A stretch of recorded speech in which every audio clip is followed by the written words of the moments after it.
Kita satu dalam doa. Segala puji, segala hormat, segala penuntungan bagi Allah yang hidup, Allah yang ajaib.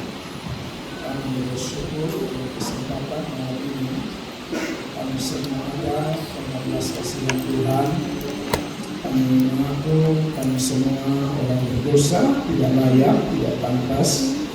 Tapi karena belas kasihan kami ada sebagaimana kami ada saat ini.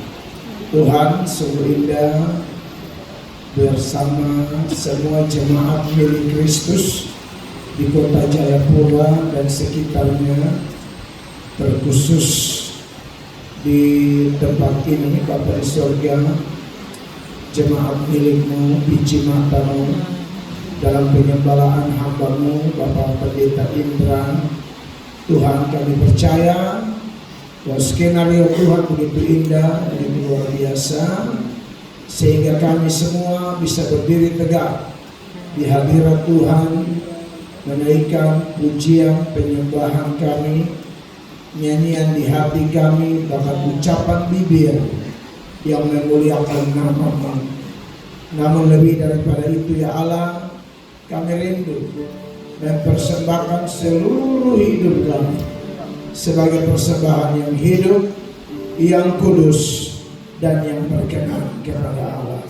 Karena itulah ibadah yang sejati. Terima kasih karena sudah mengampuni dosa-dosa kami. Maka tidak ada penghalang apapun untuk kami menerima berkat, sukacita, urapan, kuasa, mujizat, suka-suka Tuhan.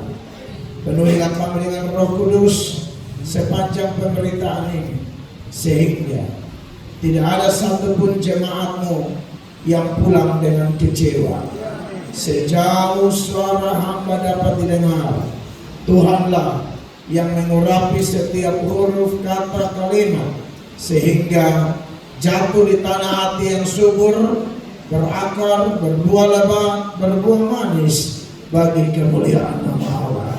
Demi nama Tuhan Yesus kami berdoa. Dan semua yang rindu firman Tuhan Yesus, satu hati kita berkata amin. Beri tepuk tangan yang meriah bagi Tuhan Yesus. Puji Tuhan. Silakan duduk Bapak Ibu jemaat dan kawan-kawan pelayan yang diberkati oleh Tuhan Yesus Kristus. Puji Tuhan. Baik, shalom. Saya sangat bersyukur bahwa saat ini saya ada kesempatan yang sangat indah di tempat ini untuk berbagi berkat melalui pemberitaan firman Allah. Mungkin 1 atau 2 tahun lalu saya lupa, Bapak Gembala pernah menghubungi untuk mengisi dalam pelayanan Natal, tapi waktu itu waktunya yang belum pas menurut waktu Tuhan, bukan waktu kita, saudara-saudara. Dan puji Tuhan, hari ini ada di tengah-tengah Bapak Ibu jemaat sekalian. Ini satu sukacita yang besar karena Gereja Victory Agung Jayapura ini saya sudah pernah dengar, sempat lihat juga di media sosial, dan hari ini ada di sini. Ini kemurahan Tuhan yang luar biasa. Kalau saya dari Sinode GSJA, Bapak Ibu, Gereja Sidang Jemaat Allah, ya, tetapi puji Tuhan di dalam pelayanan kami Tuhan bekerja dan membuat kami memiliki banyak saudara, banyak mitra, banyak kawan sekerja di ladang Tuhan, sehingga kami bisa ke sana kemari dengan membawa misi yang jelas, bukan misi sinode, bukan misi pribadi, bukan misi gereja lokal, tetapi missio Dei, misi Allah, the Great Commission, amanat agung. Itu yang harus menjadi ujung tombak pelayanan semua gereja, sinode apapun. Ujung tombaknya adalah amanat agung itu, Bapak Ibu terkasih. Pergi, beritakan Injil, jadikan semua bangsa muridku, baptis mereka dalam nama Bapa, Putra, dan Roh Kudus, dan seterusnya. Dan menarik bahwa amanat agung itu tidak diperuntukkan hanya bagi rohaniwan saja. Amanat agung bukan hanya tugas pendeta atau gembala sidang atau dimonopoli oleh mereka yang punya jabatan-jabatan gerejawi saja, tetapi amanat agung adalah tugas tubuh Kristus seutuhnya. Makanya saya bersyukur dengan KKR malam ini, di mana kita akan membahas tema Lift your eyes, artinya angkatlah wajah, angkatlah matamu, pandanganmu. Dan ternyata tema ini dimunculkan dari ayat Yohanes pasal 4 ayat 35. Ya, itu nas yang membimbing kita, dan saya akan mengkhotbahkan berdasarkan ayat itu. Namun saya rindu kita membaca dua ayat dari 34 dan 35, ya, sehingga nanti kita tahu latar belakang munculnya ayat 35 tersebut. Mari kita lihat ayat 34 dan ayat 35, dan kita akan baca bersama-sama, ya. Sekali lagi, Yohanes pasal 4 ayat 34 dan ayat 35. Di layar sudah ada ayat 34. Oke. Baik, sama-sama 1, 2, dan 3. Kata Yesus kepada mereka, makananku ialah melakukan kehendak Dia yang mengutus aku dan menyelesaikan pekerjaannya. Bukankah kamu mengatakan 4 bulan lagi tibalah musim menuai? Tetapi aku berkata kepadamu, lihatlah sekelilingmu dan pandanglah ladang-ladang yang sudah menguning dan matang untuk dituai. Bapak Ibu jemaat yang diberkati oleh Tuhan Yesus, memang tidak gampang orang membuat sebuah tema khotbah. Ada tema yang mungkin ya muncul dari pikiran manusia saja.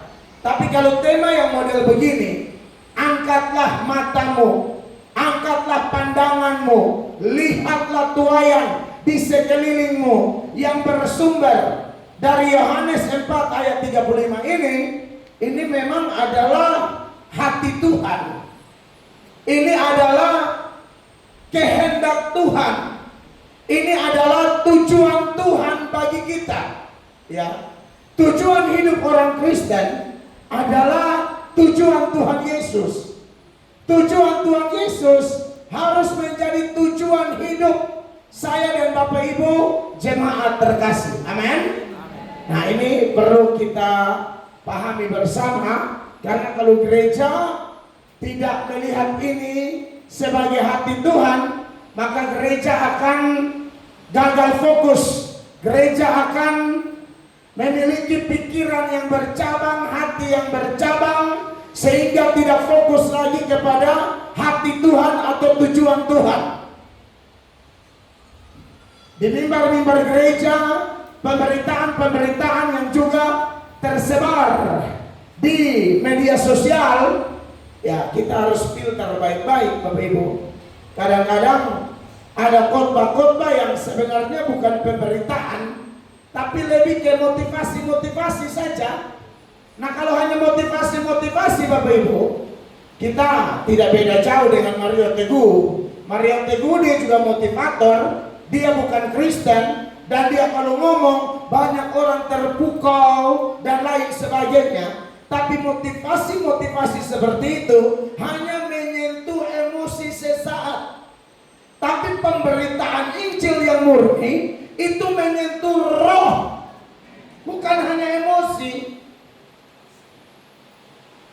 Kadang-kadang dari mimbar gereja orang dia khotbah firman beberapa menit saja, tapi yang sisa tuh misalnya dia lebih banyak bahas keuangan. Menurut saya tidak salah, tapi jangan mendominasi satu khotbah. Karena khotbah itu beritakan Injil. Khotbah itu beritakan firman. Untuk urusan keuangan ada pakarnya, yaitu para ekonom. Mereka sekolah itu barang. Para akuntan, mereka jago itu barang. Durasi ibadah 2 jam, firman mungkin hanya 15 menit. Itu pun baca hanya kulit luar, tidak ada penggalian yang dalam. Dan akhirnya lebih banyak bicara tentang apa? Bagaimana menjaga kebersihan kota. Loh, kan ada dinas kebersihan. Ada dinas kebersihan provinsi, ada dinas kebersihan kota. Pendeta tidak usah sabotase tugas atau talenta orang lain. Amin. Ini kita mesti ngomong ini. Ada lagi yang kalau acara gerejawi, KKR-nya sedikit, pujian penyembahannya sedikit, pemberitaannya sedikit, pemahaman Alkitabnya sedikit, tapi olahraganya. Ini ada tidak salah loh ya. Maksud saya jangan sampai gagal fokus, mendominasi. Akhirnya pertandingan voli antara rayon. Dan final itu baku pukul sampai pica ancol. Di NTT ada begitu. Jadi perayaan Paskah pas final itu mereka baku pukul, baku lempar di halaman gereja. Anda lihat ini. Karena gereja gagal fokus, biaya yang dikeluarkan bukan sedikit. 50 juta, 100 juta, 150 juta, 200 juta hanya untuk tumpah darah dengan piala palsu. Tahu piala palsu? Kayak emas tapi plastik. Sedangkan pemberitaan Injil yang kita bicarakan melalui tema yang disiapkan melalui KKR ini bukan piala palsu. Kita mencari mahkota kemuliaan. Kita cari mahkota kehidupan. Kita cari mahkota kebenaran. Tidak ada jerih payah anak Tuhan yang sia-sia. Kenapa? Allah yang kita sembah bukan Allah yang buta dan tuli. Allah yang kita sembah adalah Allah yang hidup, yang berfirman dan berjanji. Bagi kita yang mau terlibat dalam amanat agung, kita bukan penonton, kita bukan penilai, kita semua pemain. Janjinya apa? Ketahuilah, aku menyertai kamu senantiasa sampai kesudahan zaman. Dan itu janji yang murni. Mana ada janji semurni, janji Allah yang kita sembah? Tidak ada. Bilangan 29, 23 ayat 19 bilang, Allah bukan manusia sehingga ia berdusta. Dia bukan anak manusia sehingga ia menyesal. Apa yang difirmankannya itu yang dilakukannya. Amin. Kalau dia bilang dia menyertai betul. Kalau dia bilang dia memberkati betul. Kalau dia bilang dia sertai kita dengan tanda heran mujizat, dia sertai betul. Bukan janji politik jadi Anda kecewa. Iya toh? Janji politik kita masyarakat kadang-kadang kecewa. Waduh, dia kampanye hebat sekali. Dia kampanye berapi-api, pakai ayat lagi. Bagian kita sudah pilih dia, 6 bulan pertama masih oke. Tahun pertama kita mulai bilang begini, kalau saya tahu model ini, model begini, saya tidak coblos dia. Nah itulah kita. Kita ini kan tidak maha tahu jadi bisa menyesal. Allah maha tahu, dia tidak menyesal. Dia bukan kamu yang memilih aku yang memilih kamu supaya kamu pergi dan menghasilkan buah dan buahmu tetap. Amin. Makanya kita bersyukur kalau gereja masih memikirkan tema-tema begini. Sudah jarang gereja pikir tema begini. Padahal ini tema hati Tuhan, ini tema sangat dasaria. Tuhan mau kita semua menjadi Kristen yang memikirkan ini, bukan Kristen yang baper.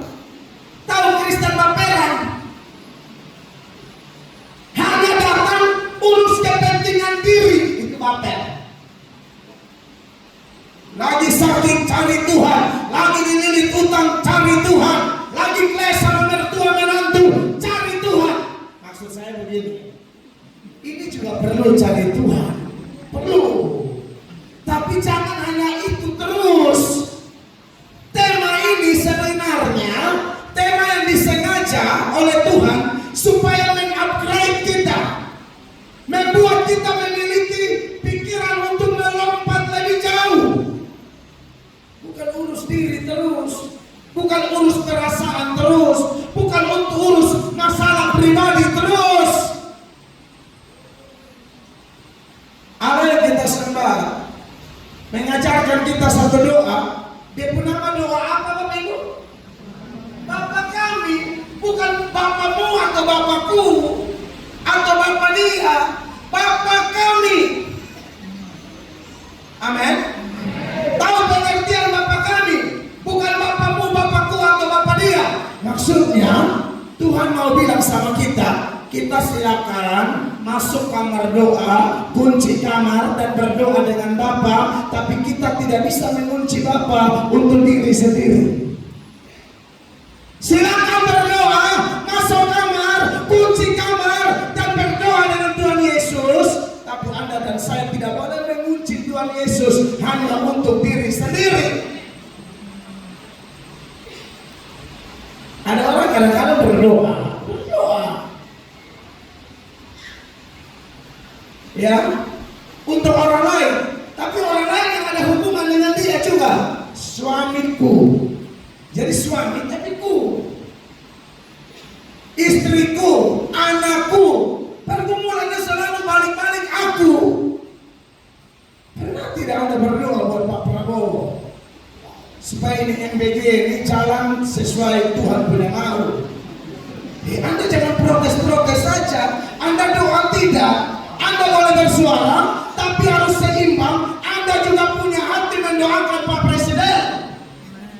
Mereka manusia tidak sempurna.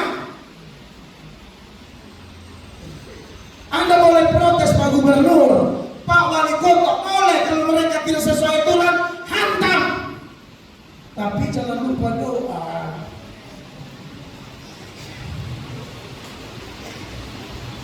Pernah tidak saudara berdoa buat polisi, dokter, supaya mereka jangan tilang sembarang? Pernah tidak? Itu mesti doa. Dokter supaya operasi jangan malpraktek. Ada yang saya dengar kalau operasi buru-buru, habis operasi sudah jahit, tutup semua, cari gunting-gunting hilang, ternyata gunting dalam perut. Buka ulang lagi, terasa gila ini. Karena Kristen kurang doa ke si dokter, tapi kalau demo nomor 1. Kita jangan menang di demo dong. Doamu mana? Seruanmu mana? Punya hati Tuhan tidak? Jangan sampai bilang Papua ini tanah Injil, tapi Anda tidak punya hati Injil. Anda bilang Papua tanah Injil, Papua tanah Injil. Anda seperti anak sulung di rumah Bapak, tapi tidak punya hati Bapak. Kenapa? Si bungsu pulang bukannya senang, malah protes. Tinggal di rumah Bapak, tidak ada hati Bapak. Bagaimana itu? Paling mengaku aku anak Bapak. Anak Bapak itu punya hati Bapak. Hati Bapak itu yang paling luar biasa apa? Satu orang tertobat, seisi surga bersukacita. Itu hati Bapak. Itu hati Yesus. Itu hati Roh Kudus. Tidak ada ayat bilang, oh surga bersukacita karena kamu ganti mobil. Dulu Avanza, sekarang Innova, jadi surga malaikat senang. Oh haleluya, jemaat di Jayapura sudah Innova Reborn. Tidak ada itu. Tidak ada surga bersukacita karena rumahmu lantai 2. Tidak ada surga bersukacita karena kamu pakai jam mahal. Tidak ada surga bersukacita karena kamu pakai barang branded. Surga bersukacita kalau kita kerja di ladang Tuhan, kita disertai dengan kuasa adikodrati yang melalui kita orang ditarik dari gelap menuju terang yang ajaib. Soal nanti rumah bagus, mobil bagus, baju bagus, itu bonus. Itu dampak, bukan tujuan. Tidak ada yang anti dengan itu, tapi jangan itu yang nomor satu dalam kehidupan kita. Itu akan mengalir. Kita akan dikejar berkat, bukan kita yang kejar berkat. Berkat buruk kita. Orang keluar pagi pulang malam kejar berkat. Pas sudah dapat uang banyak sakit, itu uang dia kasih keluar bayar cari kesehatan, tidak sembuh, uang habis, minus, mati di Singapura. Karena ada yang begitu. Ngerti ya? Dia cari kekayaan, pikir mau bahagia, pas sudah kaya sakit. Ini kekayaan dikeluarkan cari sehat, tidak ketemu sehat. Engkau bisa beli tempat tidur mahal, tapi engkau tidak bisa beli tidur nyenyak. Tidur nyenyak itu pemberian Allah. Pemberian Allah. Kamu bisa beli obat mahal, rumah sakit mahal, tapi engkau tidak bisa beli kesembuhan. Kesembuhan itu adalah karya Jehovah Rafa, Allah penyembuh umat. Amin. Jadi tema, makanya saya share bersama Bapak Gembala sepintas lalu waktu kita makan bersama. Bapak Gembala ini kita mesti motor pengencilan terbaik Pak Indra, terbaik. Banyak gereja terlalu nyaman gara-gara sinode besar, gara-gara di belakang dia ada politisi yang mendukung dia. Kita tidak usah takut Pak Indra, kita tidak usah cari dukungan politisi. Dukungan kita Yesus, Raja, segala Raja. Pendeta ini kurang laku. Pendeta saya kan saya akan ngomong apa adanya, ya di atas ya, tidak di atas tidak. Apa yang lebih daripada itu berasal dari sejarah kata kita. Makanya di ibadah pemerintah jadi mereka lebih suka Pak Yandi. Kalau saya berat urusannya. Pak Yandi supaya mereka bisa ketawa-ketawa sedikit aman. Minta urusannya aman. Kalau saya kalau tidak aman, saya tidak cari aman. Bukan berarti Pak Yandi cari aman, ya bukan. Kan talentanya beliau ya begitu. Dia ada di sini. Pakai baju apa? Ah, itu Pak Yandi. Kalau mereka nih, aduh. Saya memilih tidak usah khotbah daripada 1 jam saya dikasih durasi lalu tidak ada Injil di sini. Amin. Jadi mereka melalui saya. Dan tiap kali saya dapat undangan itu di pikiran saya, ini bukan undangan pertama, ini undangan terakhir. Karena ini hantam aja mereka langsung kali kalau dia tidak usah. Sudahlah. Amin. Minggu.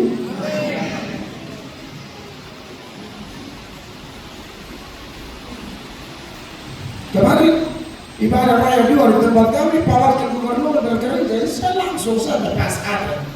Saya kasih ingat Pak Wagub, kuasa bukan dari Pak Wagub dan Tuhan Yesus. Ada live ibadah 2. Dan dulu mata Japol dari sini kan, Pak Joni biasa dulu. Itu waktu kami sekarang. Jadi Bapak Ibu terkasih, ini serius sekali.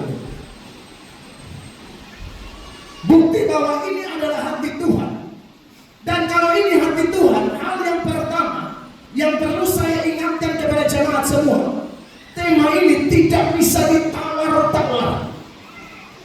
Tidak ada yang diberikan pilihan untuk bilang, saya tidak mau. Tidak bisa, kamu harus mau, kecuali kamu anak setan. Kalau kamu mengaku Kristen, kamu anak Yesus, tidak ada pilihan bilang, saya tidak dingin atau panas, saya suam-suam, tidak boleh, nanti dia muntahkan kau. Kecuali kamu anak setan, kecuali kamu Kristen palsu, kecuali kamu bukan domba, tapi kamu adalah kambing, kecuali kamu bukan kandung, tapi ilalang Apa boleh buat? Apa boleh buat? Mungkin kamu bisa tolak, tapi anak Tuhan Yesus tidak mungkin tolak tema ini.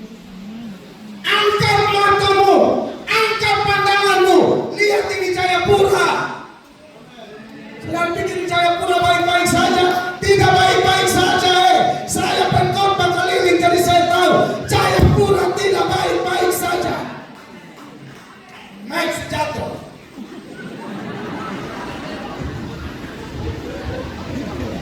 Cik, mungkin ini lebih enak atau ini?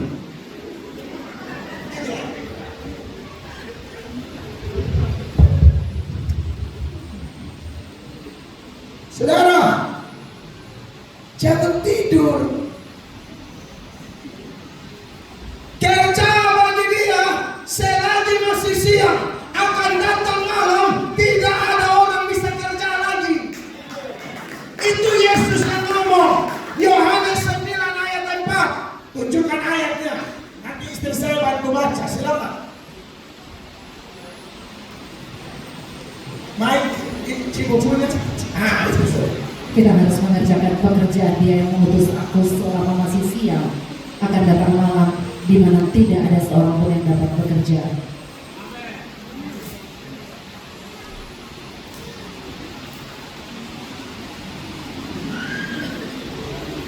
Selagi masih siang, datang malam orang tidak bisa bekerja. Malam itu punya banyak arti. Malam itu bisa berarti kita sendiri. Hanya sebatas niat, rencana, program. Dia hanya sampai kepada program, niat, rencana. Excelnya mana? Takutnya malam datang. Malam itu bisa berupa apa? Jadwal kematian kita. Nampak sudah satu-satu baru bilang, aduh, saya ada rencana apa? Kalau sudah mati baru. Dari dulu masih sehat, masih kuat, masih ada jabatan, masih ada kekayaan. Kau tidak pakai jabatan itu, kau tidak pakai kekayaan itu, kau tidak pakai pengaruh itu. Kau hanya menanti niat. Semua mereka mati mau, saya ada niat, ayo mati dengan niatmu. Itu bisa berarti malam. Malam yang lain artinya begini Bapak Ibu. Malam ini serius sekali. Ini keharusan soalnya. Malam yang lain punya arti begini. Bapak Ibu mau injili orang. Injil itu tidak usah yang saudara berpikir saudara pergi ke rumahnya langsung berteriak Matius 5 ayat 6. Bukan begitu. Mari saya ajar Mama ini. Penginjilan paling efektif adalah kesaksian hidup kita. Itu yang pertama, paling efektif. Apalagi orang tahu Anda anak Jayapura, orang tahu masa lalu Anda, orang lihat Anda sekarang. Anda tidak banyak bicara, tapi perubahanmu berbicara lebih kuat dari kata-katamu. Hidupmu berubah. Kamu suami yang suka KDRT, suami yang kasar, suami yang kabel koslet. Kemudian kau dicamar Roh Kudus. Sebab Yesus tidak datang cari orang benar. Dia cari laki-laki koslet model begini, istri-istri koslet, pemuda-pemuda koslet, pemudi-pemudi koslet. Lalu dia perbaiki kita, dia solder kita. Nah itu kesaksian yang paling efektif. Kesaksian yang efektif yang lain apa? Ini mulut jangan mati. Tolong ajak saudaramu yang sudah lama tidak ke gereja. Tolong ajak temanmu, kenalanmu, berkorban bensin, jemput dia. Itu efektif. Itu efektif. Jangan sampai malamnya datang. Malam berupa apa? Anda rencana mau jemput dia, rencana mau ajak dia, rencana mau bawa dia, tapi tidak ada aksi. Babi seksi. Tahu babi seksi? Banyak bicara sedikit aksi. Nah itu kepanjangan. Babi itu banyak bicara, seksi itu sedikit aksi. Oh, dia kalau ngomong hebat, bahasa tinggi. Kalau kita melihat secara signifikansi dan providensia, dan kalau kita lihat dari elemen-elemen, waduh hebat sekali dia elemen-elemen, nol elemen. Dia kalau ngomong semacam mau caleg. Elemen providensia, signifikansi, struktural, prosedural.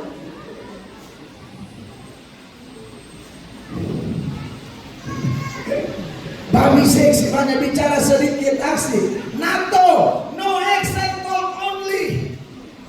Ngomong doang, gak ngapa-ngapain. Nah, tiba-tiba saudara lihat di Facebook, turut berduka cita. Siapa yang Anda mengajak itu malam, saudara. Anda tahu apa yang terjadi? Tuhan akan tuntut nyawanya dari kamu. Kalau kamu hanya menang di niat, baca itu Yesaya 33 ayat 8 dan 9. Tuhan bilang kalau kamu sudah lihat orang berdosa, kasih tahu.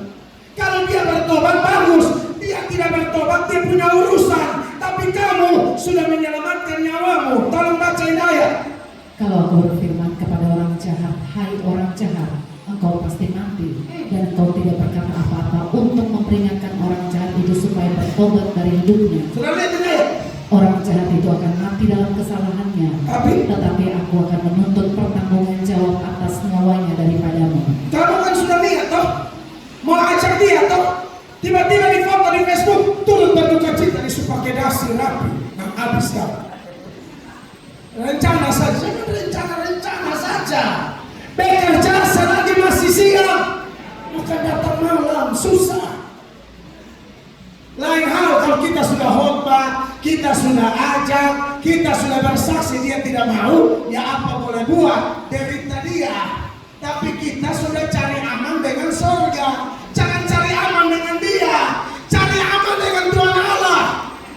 Saya memilih itu Bapak Indra, saya cari aman dengan Tuhan Yesus. Saya tidak cari aman dengan gubernur, saya tidak cari aman dengan wali kota, saya tidak cari aman dengan menteri. Ada menteri-menteri saya kota saya tidak bertobat, neraka kalian. Mereka lihat saya, satu lihat satu, tambah lihat kalau saya tambah emosi. Lihat apa? Neraka.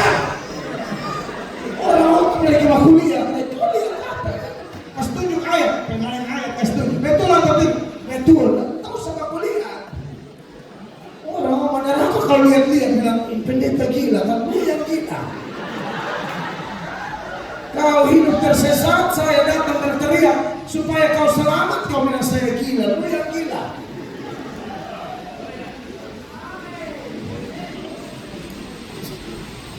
Beberapa pengalaman bilang saya pendeta gila, ujung-ujung datang gereja juga. Ternyata kami yang salah Pak. Saya mengerti. Tuhan Yesus juga orang pernah ngomong Tuhan Yesus gila. Kan saya setuju dengan ayat. Hamba-hambanya jangan kaget kalau dibilangin begitu, biasa. Tapi baca dulu ayat 9 supaya kita tahu yang saya cari aman tadi itu. Tetapi jikalau engkau memperingatkan orang jahat itu supaya ia bertobat dari hidupnya, Tetapi ia tidak mau bertobat, dia kenapa? mati dalam kesalahannya. Tetapi engkau dalam menyelamatkan nyawamu. Aman Pak Indra, yang penting kita selamat. Yang penting supaya baliho besar di pojok. Kalau tidak ada, itu juga pengincilan Pak. Itu terbaik Pak. Itu terbaik Pak. Begitu besar kita dua di situ sama kayak calon gubernur dan wakil gubernur. Bayangkan saja. Anda lihat itu. Kita bilang, wih, kita sudah calon wakil. Pak Indra yang gubernur. Masa kau tidak baca itu? Hah? Kau tidak lihat ada tanggal 5 Mei jam 6 sore di situ? Kau mati, Pak Indra lolos. Iya Pak, di sidang nanti bilang bagaimana Pak Indra? Saya tuh di Jayapura kalau bisa masuk neraka. Saya suka pasang baliho Pak. Benar ini, itu salah satu contoh Pak. Buat piala boleh keluar untuk baliho daripada iklan rokok yang lebih besar di situ. Lebih bagus iklan KKR. Kalau iklan rokok jarum di situ baru bapak-bapak leher lubang. Ada lihat toh? Ada lihat, ada muda. Yang leher lubang. nasihati, istri nasihat dia tidak dengar, pendeta nasihat dia tidak dengar, kawan pelayanan nasihat dia tidak dengar, kerabat nasihat dia tidak dengar, mertua nasihat dia tidak dengar. Dan akhirnya Hernoba mau dia kasih kesaksian, dulu saya dulu pendeta tapi sekarang asal keluar dari sini.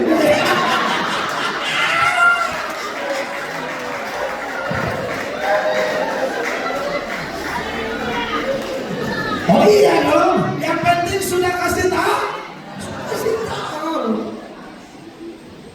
Kalau kau bertobat kau yang beruntung dong. Kau tidak bertobat, lu sial. Masuk neraka.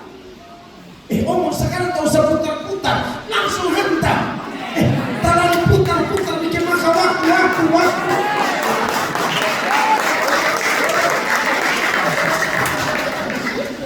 Hanya memang khotbah jenis begini kurang laku. Oh iya Bapak Ibu, kenapa?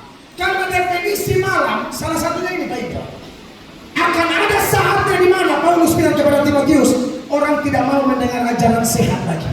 Itu malam, Pak. Itu malam. Makanya kenapa dalam 2 Timotius 4 ayat 2 mulai ayat 1 malah Paulus bilang ini nih, di depan Allah Tritunggal dan para malaikat, saya ingatkan kau Timotius anakku, beritakan Injil. Siap tidak siap, baik tidak baik, waktunya beritakan Injil, tegur, nasihat, kasih tahu. Tolong baca ayat 1 dahulu. Di hadapan Allah dan Kristus Yesus yang akan menghakimi orang yang hidup dan yang mati. Ya. Aku berpesan dengan sungguh-sungguh kepadamu. Amin. Demi penyataannya dan demi kerajaannya. Ini bukan pesan main-main, pesan di hadapan Allah Tritunggal. Seperti KKR malam ini. Ini bukan KKR di hadapan Bapak Ibu, KKR di hadapan Allah Tritunggal. Di hadapan Allah Bapa, Tuhan Yesus dan Roh Kudus dan para malaikat, saya sampaikan pesan ini kepada Bapak Ibu. 2. Beritakanlah firman, siap sedia baik atau tidak baik waktunya. Amin. Nyatakanlah apa yang salah. Ya. Tegurlah dan nasihatilah dengan segala kesabaran. Kau usah jaga perasaan manusia. Paulus bilang kalau kau masih jaga perasaan manusia, aku masih jaga perasaan manusia. Aku bukan hamba Kristus. Jangan begitu. Kenapa harus beritakan baik tidak baik waktunya? Gunakan kesempatan yang sebaik-baiknya. Di bagian lain Paulus bilang apa? Pergunakan waktu yang ada karena hari-hari ini jahat. Kata pergunakan dia pakai kata Yunani exagoroso. Exagoroso artinya tebuslah waktumu. Pakai waktumu baik-baik. Karena akan datang malam, orang tidak mau dengar Injil begini. Orang mau dengar pendeta stand up comedy. Lucu tidak dosa, sepanjang lucu tidak mengaburkan poin khotbah. Lucu tidak dosa, sepanjang lucu tidak membuat jemaat pulang tidak bawa apa-apa. Lucu kalau mempertajam poin, bagus. Karena lucu juga bakal. Allah kita juga Allah yang humoris, bukan Allah yang tegang terus.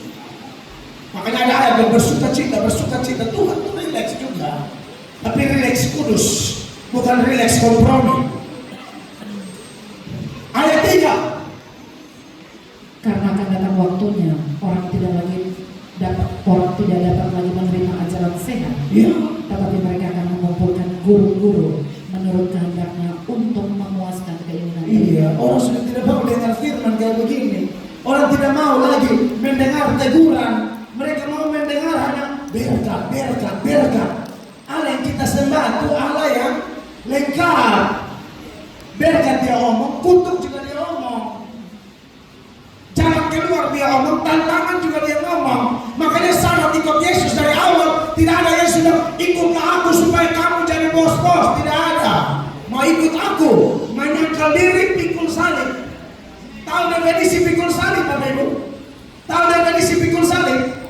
Pikul salib itu menderita karena taat Tuhan, menderita karena cinta Tuhan, menderita karena hidup kudus, menderita karena sibuk bantu urus gereja. Lalu Anda menderita, itu salib.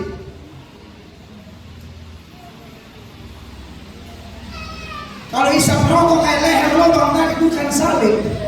Itu menyalahgunakan kehendak bebas. Kepala batu, kepala angin.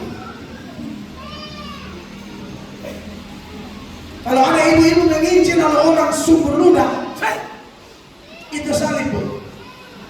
Anda ngomong kebenaran, Anda diludahi, itu salib. Kita bicara kebenaran, lalu orang dia, perempuan gila, laki-laki gila, tidak apa-apa. Yesus kita yang saya sembah, kita sembah, dia pernah dikatain gila, bahkan mulai dari dalam keluarganya bilang dia orang gila. Mau lihat ayatnya? Markus 3 ayat 21. Catat ayat-ayat dulu. Markus 3:21. Waktu keluarganya mendengar hal itu, mereka datang hendak mengambil dia, sebab kata mereka, ia tidak waras lagi. Siapa di situ dia? Dia besar itu Yesus. Keluarganya yang besar itu keluarga Yesus. Waktu kaum keluarganya, saya gantinya dengan Yesus supaya lebih mengerti ya. Jadi, waktu kaum keluarga Yesus mendengar hal itu, mereka datang hendak mengambil dia, Yesus. Sebab kata mereka, iya, Yesus tidak waras lagi. Wah. Kadang-kadang kita ini ditolak dimulai dari keluarga, Pak Indra. Dimulai dari keluarga. Dan itu sudah konsekuensi. Yesus sendiri bilang apa? Musuhmu adalah orang-orang seisi rumahmu. Dan dia sudah alami dahulu. Dia ngomong itu di mana? Matius 10 ayat 36. Yesus bilang apa di sana? Dan musuh orang ialah orang-orang seisi rumahnya. Iya, makanya Yesus di awal pelayanan satu rumah tidak percaya dia. Yohanes 7 ayat 5. Tunjukkan. Yohanes 7 ayat 5. Oh iya, mana ayat ini? Cepat deh. Baik, ini enggak lama-lama. Ini ayat saya tidak kasih. Pokoknya Tuhan taruh apa di saya otak kau tendes. Iya, itu saja tidak catat apa-apa di sini. Pokoknya Tuhan taruh apa kau tekan saja. Ini kita pulang mau firman semua. Coba itu ayat. Kita ayat bilang apa? Sebab saudara-saudara sendiri pun tidak percaya kepadanya. Saudara-saudara sendiri tidak percaya padanya. Saudara, biasanya kalau kita bertobat, ini pertentangan mulai ada dari keluarga. Kadang-kadang suami sendiri lihat istrinya tukang berdoa, dia bilang, kau bikin lebih-lebih, saya sudah macam malaikat saja kau. Kadang-kadang begitu. Mama-mama yang pernah alami ini saya tahu, ini malam dia dipulihkan. Bahkan di hatinya dia bilang, kau tahu begini nak bikin 2 malam. Oh iya, saya kenal dari keluarga saya bertobat sendiri. Papa saya bilang saya orang gila, saya lagi latihan khotbah, dia pukul saya pakai balok sama seperti dia mau pukul binatang. Saya hampir mati di rumah. Papa saya ya agama Katolik, tidak pernah ke gereja, tidak pernah baca Alkitab, tidak pernah berdoa, terikat judi, terikat kuasa gelap. Jadi waktu saya latihan berkhotbah, ini rumah saya rumah miring, rumah kayu, rumah miskin, orang NTT tahu lah kalau kita bilang rumah bebek. Rumah paling miskin di kampung itu kan atau punya rumah. Rumah kamar cuma satu. Untuk membedakan kamar mama, bapak dan kamar anak-anak itu apa? Bikin pembatas dari kain terigu. Dulu saku terigu ada kainnya, terigunya digunting jadi kain. Jadi pembatas baru tulis neto 66 kg.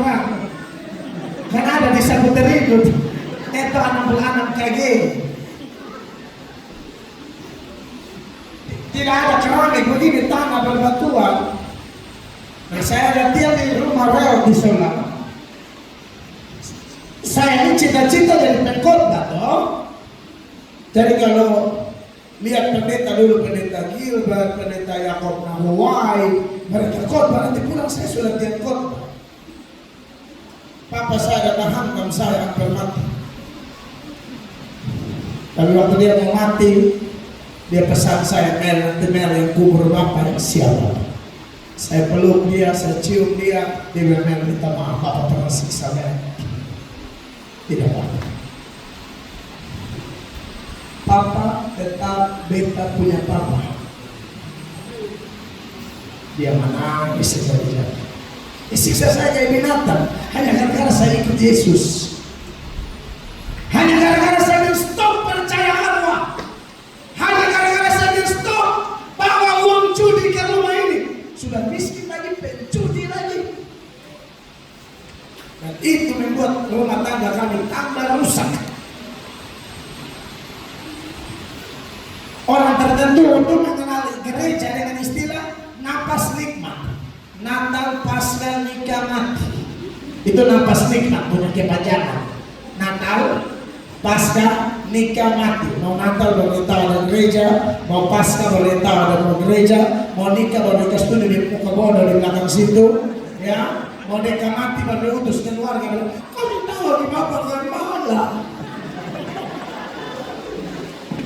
Sudah mau mati boleh tahu bilang, oh ini gerejanya. Kalau masih hidup dia terputar keliling, tidak pakai baju. Karena ada minuman sopi dia putar keliling.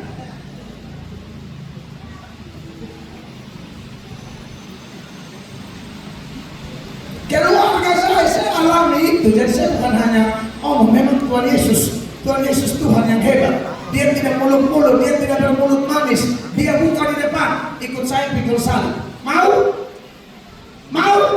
Nah, yang mau itu hebat. Engkau cinta dia.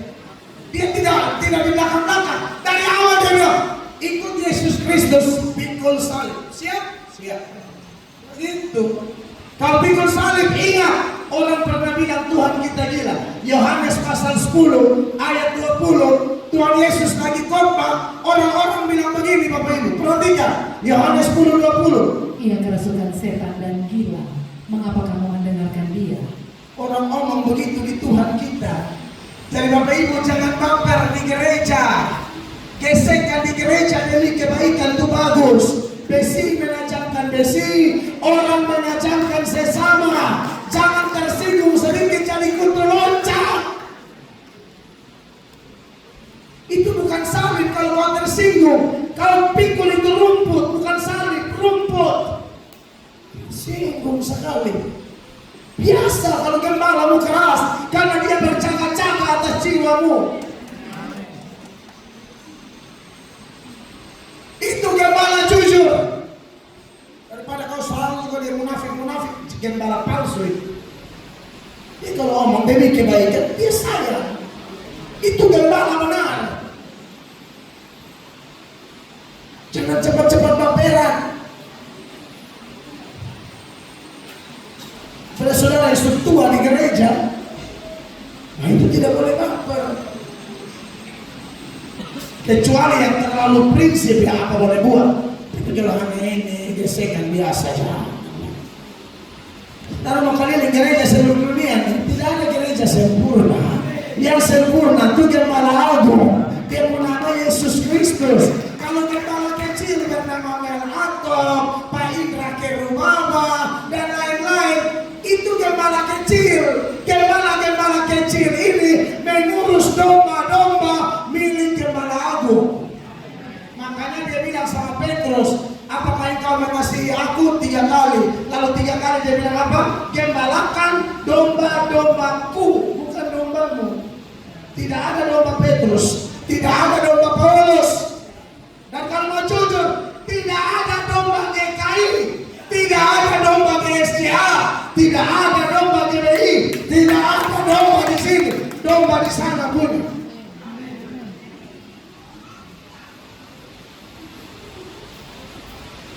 Amin. Jadi kalau mau jujur belajar firman, iya Tuhan Yesus, ya. Kalau saya tidak minta setuju, jangan setuju. Yang Tuhan Yesus tahu dia bilang ini, ia kerasukan setan dan gila. Aduh, saya dengar ini. Kalau orang bilang Melato gila, ya itu masih ada benarnya. Tapi kalau Tuhan Yesus dibilang gila, ini kan ini terlalu kurang ajar. Karena Melato agak gila, betul. Masih masuk akal karena ini mantan sampah, kotor, jahat, ya, mantan anak hasil persinahan. Sekarang apa orang bersaudara, itu papa dan mama tidak kawin gereja. Kumpul kebo, dapat saya. Nanti saya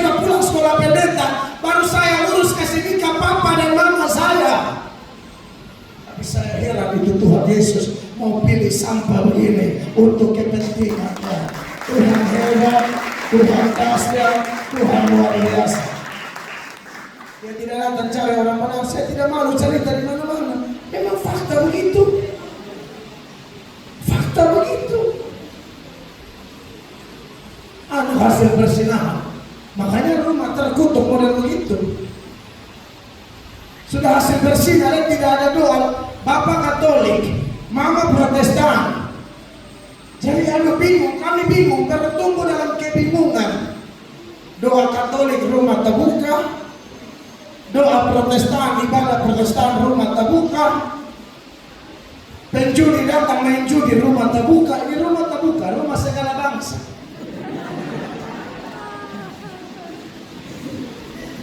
Mau Katolik, mau Protestan, mau Prosetan, semua masuk. Main jalanku, dia main jalanku, minta angka dulu zaman porkas. Bapak main zaman porkas itu banget. Beta dapat apa? Beta masa kecil bertumbuh dari porkas, bahkan dalam darahku mengalir uang porkas. Benar, karena ada kadang-kadang kena juga toh. Itu kan beli beras. Nah, makan beras, makan uang porkas dengan uang SDSB. Biar porkas dengan SDSB. Sepupu kandung itu. Nanti baru tahu yang lain, kupon putih segala macam. Belum lagi main TJ, main poker, main fak, main tiga daun. Itu biasa. Keluarga judi. Makanya dalam hidupku kalau tanpa Kristus yang adalah kekotoran, kegelapan, dan antrian panjang menuju neraka. Tapi Dia datang menemukanku. Dia merubah hidupku. Dari antrian panjang menuju neraka, Dia merubah perputaran hidup, perputaran pikiran 180 derajat. Dulu ke neraka, Dia ubah ke surga. Beri tepuk tangan yang meriah. Dan itu misi yang Tuhan mau kita lakukan. Dia sangat serius dengan ini. Tidak ada tawar-tawar. Saudara tidak mau? Saudara tidak mau memberitakan Injil? Ada satu kota di Hakim-Hakim 5 ayat 23, namanya kota Meros. Satu kota dikutuk oleh Tuhan, dikutuk oleh malaikat Tuhan, gara-gara satu kota tidak mau bantu Tuhan. Tuhan hantam mereka, perhatikan. Kutukilah kota Meros, firman malaikat Tuhan. Kutukilah habis-habisan penduduknya, karena mereka tidak datang membantu Tuhan sebagai pahlawan. Kenapa satu kota dituduh-kutuk? Kenapa seluruh penduduk Meros dikutuk? Tidak mau membantu Tuhan. Bapak Ibu, tahu sebanyak-banyaklah kita yang ada di Malang. Sejauh suaraku dapat didengar, jangan biarkan Jayapura terkutuk. Jangan sampai Tuhan kutuk ini satu Jayapura, karena tidak ada satupun yang punya hati yang tidak mengangkat mata melihat wayang. Semua diam, semua pengecut, semua main aman, semua urus urusannya sendiri. Mari kita urus urusan Tuhan.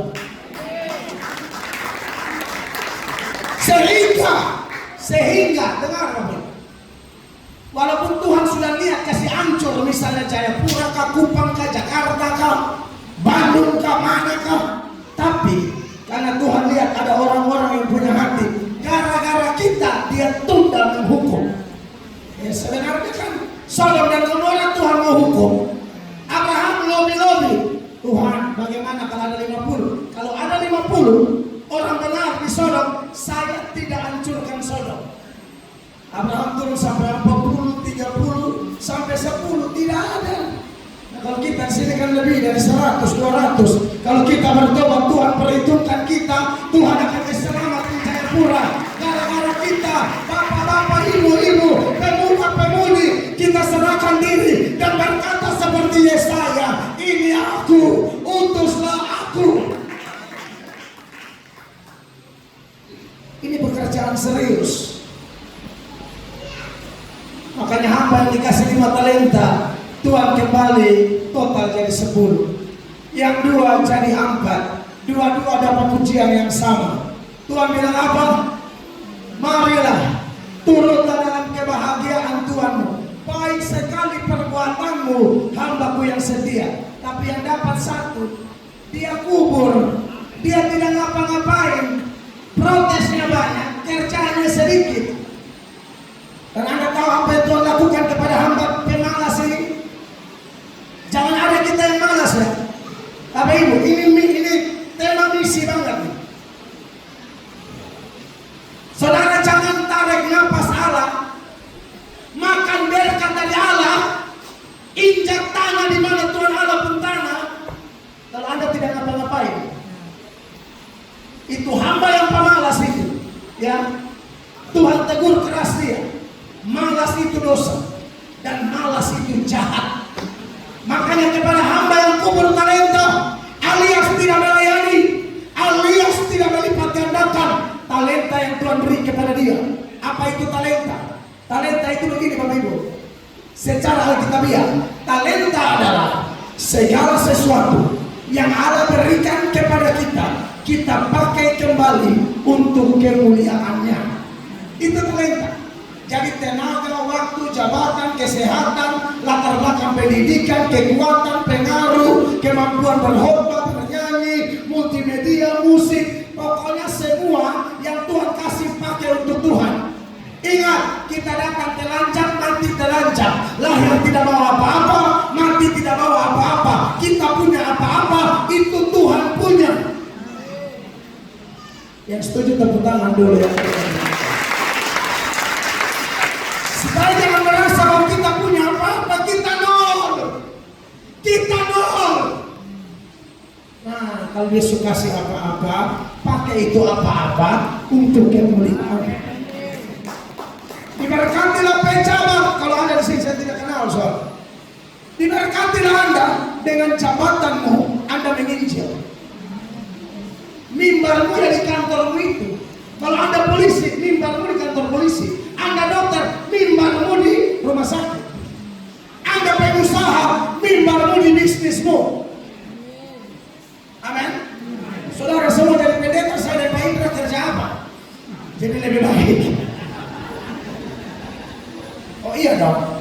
Lakukan segala sesuatu seperti untuk Tuhan dan bukan untuk manusia. Itu pelayananmu.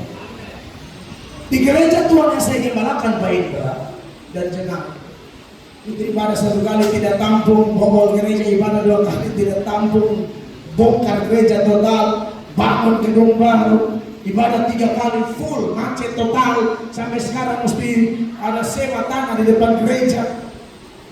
Saudara tahu itu yang ajak jiwa, apakah saya saja? Tidak. Ada ibu jaksa datang bawa kawan-kawan dari kantor gereja di situ. Ada ibu PNS bawa, ada yang pertama cuma suami yang datang, lama-lama istrinya, mertuanya, iparnya, awalnya istri saya yang datang, lama-lama suami, hebat, terbaik. Jadi Bapak Ibu jemaat yang diberkati Tuhan, jangan malas. Lihat Matius 25 ayat 26.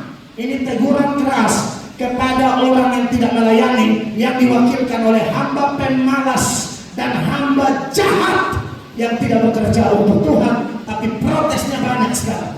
Perhatikan. Maka jawab Tuhannya itu, hai kamu hamba yang jahat dan malas. Ya. Jadi kamu sudah tahu bahwa aku menuai tempat di mana aku tidak menabur, Ya. dan memungut dari tempat di mana aku tidak menanam. Ya, saudara lihat, siapakah orang yang tidak melayani? Di mata Tuhan, dia adalah jahat, dia adalah malas. Jadi malas itu jahat, malas melayani itu penjahat. Amin. Sudah malas jahat, di ayat 30 Tuhan bilang apa? Kau hidup tidak ada guna. Coba 30, masih orang yang sama. Dan campakkanlah hamba yang tidak berguna itu ke dalam kegelapan yang paling gelap. Di sanalah akan terdapat ratap dan kertak gigi. Amin. Marilah jadi berguna. Melalui apa? Doa, daya, dana berikan untuk Tuhan. Terima kasih buat pengusaha yang Anda bilang, saya hormat tidak bisa, bla bla bla, tapi uang saya bisa. Sebenarnya Tuhan Yesus itu maha berkuasa, tidak perlu ada orang memberi dukungan finansial, tidak perlu. Tapi Bapak Ibu pernah baca tidak? Dalam pelayanan Yesus ada perempuan-perempuan kaya yang mendukung Yesus dengan kekayaan mereka. Lukas 8 ayat 1, 2, dan 3. Mulai ayat 1, Lukas 8. Supaya kita ngomong pakai data, bukan asal bunyi. Perhatikan. Tidak lama sesudah itu Yesus berjalan berkeliling dari kota ke kota Ya. dan dari desa ke desa memberitakan Injil Kerajaan Allah. Kedua-belas muridnya bersama-sama dengan dia. Ke-12 murid bersama-sama dengan dia, itu ring satunya, istilahnya begitu lah ya. Terus, tapi ada juga barisan belakang yang sangat menentukan orang di barisan depan menjadi sukses. Itu ada tim belakang layar. Jangan anggap enteng tim belakang layar. Oh, jangan anggap enteng. Itu mereka kalau nakal-nakal masak-masak nunggu keringatnya kita rasa tidak. Maksudnya bukan tertetes dalam kuah, tapi maksudnya capeknya. Dua.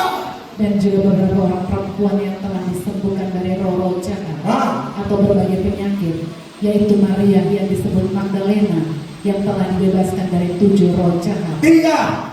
Yohana istri Kusa, bendahara Herodes, Susana, dan banyak perempuan lain. Perhatikan. Perempuan-perempuan itu melayani rombongan itu dengan kekayaan mereka. Ada ayatnya. Yesus itu maha kaya. Bisa ada Yesus bilang, tidak usah. Saya yang cipta langit dan bumi. Yesus tidak tolak. Kalau Yesus tidak tolak, masa Melator tolak? Kalau Yesus tidak tolak, masa Pak Indra tolak? Jangan. Kalau memang memberi tulus demi kelancaran pelayanan, bagus. Amin. Diberkati Bapak Ibu yang menabur. Hidup ada guna. Sebab itu kekayaan juga talenta yang harus dipakai untuk kemuliaan Tuhan. Jadi ini serius Bapak Ibu. Tidak ada kata tawar menawar kecuali Anda bukan Kristen. Tapi saya jangan kata memandang sebagai pendeta yang tidak mahu tahu, penuh keterbatasan. Saya lihat saudara menangkap pesan Tuhan ini dengan baik. Dengar firman, iman sudah bertumbuh. Apalagi melakukan firman. Aduh, pertumbuhannya lebih dahsyat. Dengar saja iman keluar, apalagi lakukan multiplikasi. Amin, Bapak Ibu terkasih. Nah, kalau begitu pertanyaannya bagi kita yang berikut. Kalau memang ini sebuah keharusan, ini tidak boleh ditawar-tawar, maka apa syarat menjadi seorang yang melihat tuayan di depan dan menuai jiwa-jiwa? Yang pertama Bapak Ibu, harus memiliki pertobatan yang jelas. Amin Bapak Ibu. Saya tidak mungkin gereja Tuhan bisa banyak begitu kalau saya tidak bertobat Bapak Ibu. Bukan saya yang tarik jiwa, tapi Tuhan membuat saya bertobat. Dan melalui pertobatan saya, Tuhan tarik banyak jiwa. Gereja di mana saya gembalakan sekarang, itu tempat di sana dulu saya bikin kerusuhan, saya pencuri, saya ngerampok, saya aniaya orang, saya dikejar-kejar polisi. Makanya ketika saya ditugaskan jadi gembala di situ, ini ada saya punya jemaat satu yang ada kerja, Bapak Basun ada di situ. Mereka itu ada tangan terangkat itu orang Timor yang kerja di Jayapura, itu jemaat di MSC Grace. Beliau tahu saya penjahat kelas berat jadi gembala di situ. Karena orang tahu 8 kali ditangkap polisi, tusuk orang, rampok orang, lalu bantai orang, bacok orang tahu track record saya. Tiba-tiba jadi pendeta. Orang tidak percaya. Waktu buka gereja orang datang cek. Awalnya cuma datang cek. Lama-lama mereka terikat dengan Kristus, terikat dengan firman. Bapak Ibu, Tuhan baik. Tuhan baik.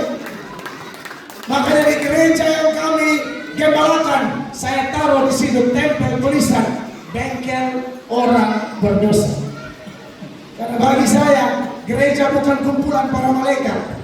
Gereja kumpulan orang-orang kotor yang sudah bertobat, tapi terus-menerus diperbaiki melalui kuasa firman dan kuasa Roh Kudus. Lalu yang kedua, yang melakukan misi agung harus punya hubungan intim dengan Tuhan. Tidak bisa kita tidak intim dengan Tuhan, mau ngomong apa baiklah. Tidak bisa. Intimnya bagaimana? Harus rajin baca Alkitab. Baca Alkitab, Tuhan bicara dengan kita. Rajin berdoa. Berdoa, kita bicara dengan Tuhan. Berkhotbah, kita bicara tentang Tuhan. Saya tidak akan bicara tentang Pak Indra kalau saya tidak pernah bicara dengan beliau.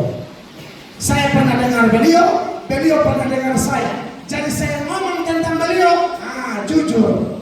Jangan tidak pernah ngobrol baru tiba-tiba bicara tentang dia, pembohong. Jangan begitu. Dan untungnya kalau kita punya keintiman dengan Tuhan, kita diberi kuasa oleh Tuhan.